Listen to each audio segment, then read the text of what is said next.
Olá, minhas amigas, olá, meus amigos. Quero, primeiramente, manifestar aqui a minha alegria. Estou muito honrada de estar aqui com vocês na Intelecto Educação para estudarmos direito tributário, pensando especificamente na primeira fase do exame de ordem, né?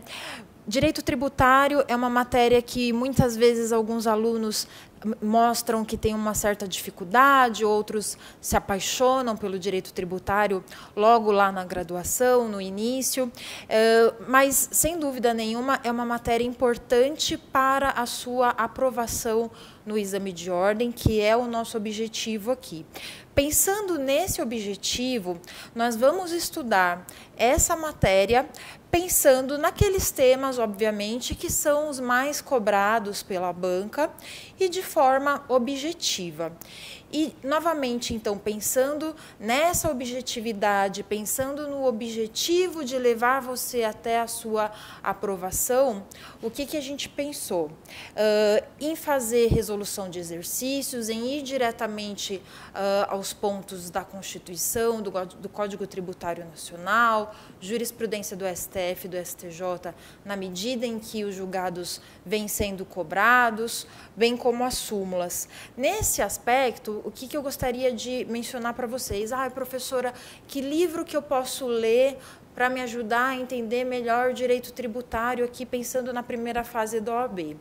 Pessoal, pensa comigo, você fez um curso de 5 anos, lá na sua graduação, e agora você vai fazer o exame de ordem, a primeira fase, onde você vai ter ali a cobrança de todos aqueles temas, ou de uma grande parte dos temas que você estudou durante 5 anos. Portanto, eu te pergunto, será que faz sentido agora, nesse momento de reta final de preparação para o exame de ordem, você querer ler uma doutrina específica para direito tributário? Veja bem, é óbvio que nós temos maravilhosos tributaristas no Brasil, porém, o seu estudo precisa ser direcionado, certo? Nesse sentido, o que eu te peço? Tenha uma postura ativa diante do seu objeto de conhecimento. Pegar um livro, de repente, de 800 páginas, 1.600 páginas agora, não faz sentido. Então, o que eu quero que você faça é: pegue o seu vade-mecum, pegue a sua caneta marca-texto, vá anotando, vá fazendo anotações ao lado, vá grifando aqueles artigos que eu vou mencionar aqui e faça muitos exercícios. Hoje em dia, a gente tem diversos sites, o próprio site da FGV, que é a banca que organiza o exame de ordem, disponibiliza os exames anteriores. Portanto, aproveite esse momento para ir direto ao ponto, se exercitando. Eu costumo brincar o seguinte, eu costumo fazer a seguinte brincadeira: você não vai fazer o seu exame de habilitação para ter a sua carteira de motorista sem nunca ter dirigido na vida, né? Você faz aquelas aulas práticas, aprende a dirigir, daí você vai lá, faz o exame. Aqui é a mesma coisa, não deixe para praticar os exercícios que são cobrados pela FGV pela primeira vez lá no dia do exame, ok? Procure, então, se adiantar.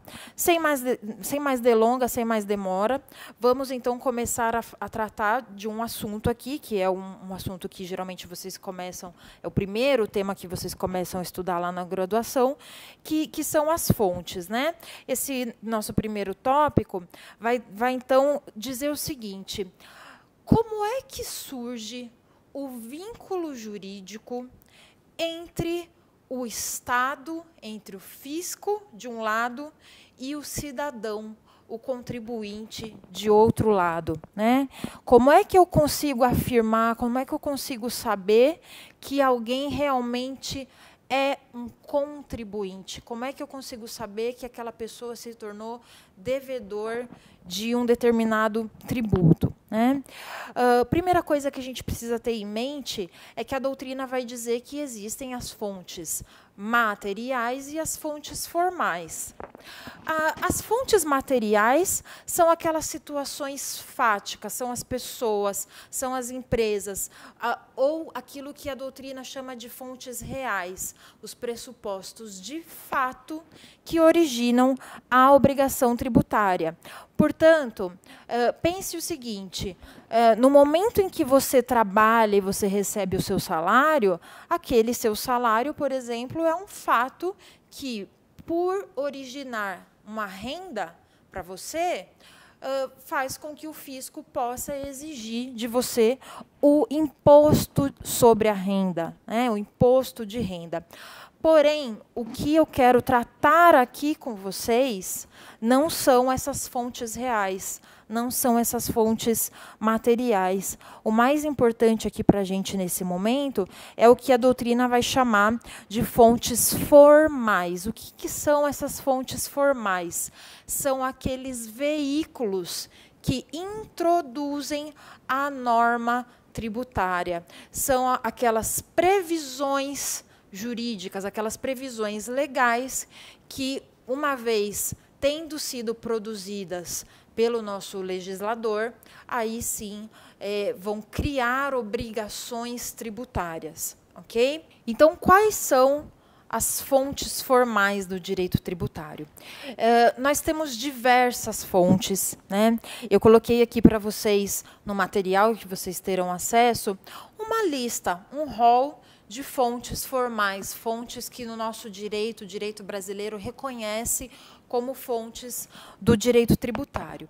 E aí eu vou começar, então, conversando com vocês rapidamente sobre a nossa Constituição, a Constituição Federal de 1988. A Constituição Federal de 1988, ao contrário do que algumas pessoas podem imaginar, não é a norma jurídica que cria a obrigação tributária. A Constituição Federal, ela tem algumas funções específicas que eu listei aqui para vocês e que a gente vai conversar, tá? Primeira delas, atribuir as competências tributárias. Pessoal, isso é muito importante. Isso é muito importante. Por quê? Porque o nosso Estado adotou a forma federativa. Nós vivemos numa federação. Nós não somos um Estado unitário. O Brasil não é um Estado unitário.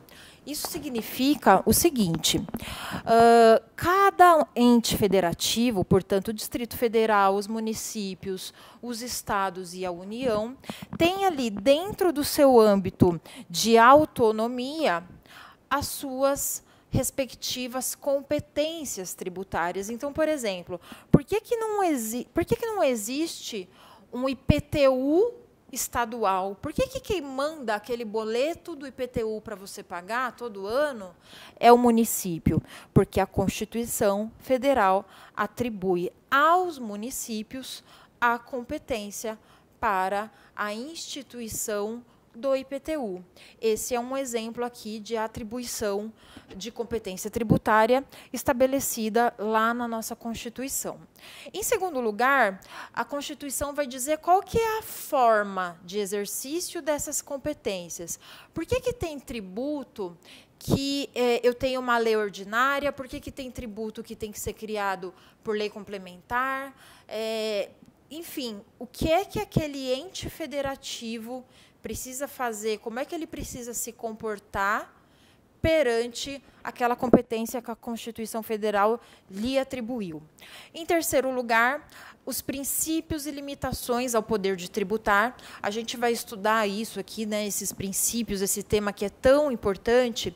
Nós iremos estudar justamente tendo em vista que a Constituição, ao mesmo tempo em que atribui as competências, em que ela distribui as competências tributárias entre os entes federativos, a Constituição vai dizer também o que é que os entes federativos não podem fazer, como é que eles têm que se comportar perante esse poder de tributar, ok?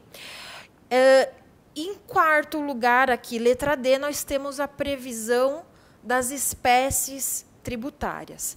Pessoal, a gente escuta muito assim, até em veículos de comunicação, é senso comum a gente escutar as pessoas dizendo assim: o Brasil é um país onde existem muitos impostos. É verdade, não tenho como discordar de vocês quando vocês dizem isso. Porém, os impostos eles são uma das espécies tributárias que existem. Existem diferentes tributos no Brasil, não somente os impostos. Essas diferentes espécies tributárias existentes no nosso ordenamento jurídico estão previstas lá na Constituição Federal. Portanto, não existe uma margem de discricionariedade para que os entes federativos inventem, criem tributos, a não ser aqueles tributos que estão previstos lá na Constituição Federal. A gente vai ver daqui a alguns blocos quais são esses tributos, como é que a doutrina divide essas espécies tributárias e, principalmente, claro, como é que os nossos tribunais superiores também enxergam essa divisão das espécies tributárias. Tá? Eu vou fazer uma pausa aqui e a gente retoma a partir desse ponto, ok? Muito obrigada.